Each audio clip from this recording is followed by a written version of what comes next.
খালেদা জিয়ার রুহের মাগফিরাত কামনায় ব্রাহ্মণবাড়িয়ায় পৌর যুব দলের দোয়া মাহফিল।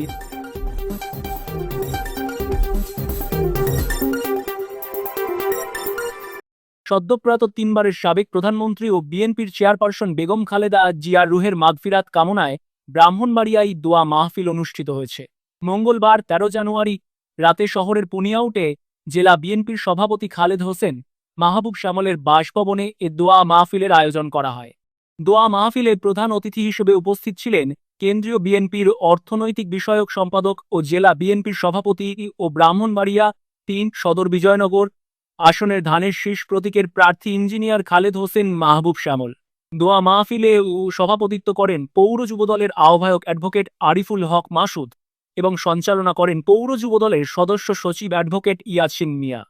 অনুষ্ঠানে জেলা বিএনপির সিনিয়র সদস্য ও সাবেক পৌর মেয়র হাফিজুর রহমান মোল্লা কোচি, সিনিয়র সহসভাপতি জহিরুল হক খোকন, সহসভাপতি অ্যাডভোকেট গোলাম সারোয়ার খোকন, এবিএম মমিনুল হক, নজির উদ্দিন আহমেদ, সাধারণ সম্পাদক সিরাজুল ইসলাম সিরাজ, সিনিয়র যুগ্ম সাধারণ সম্পাদক মোহাম্মদ আলী আজম, কোষাধ্যক্ষ মিজানুর রহমান, সাংগঠনিক সম্পাদক ও জেলা যুবদলের সভাপতি শামীম মোল্লা এবং জেলা যুবদলের সাধারণ সম্পাদক ইয়াসিন মাহমুদ সহ বিএনপি ও অঙ্গ সংগঠনের নেতৃবৃন্দ উপস্থিত ছিলেন।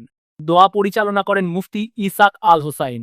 পরে উপস্থিত সকলের মাঝে পৌর যুবদলের পক্ষ থেকে তবারক বিতরণ করা হয়।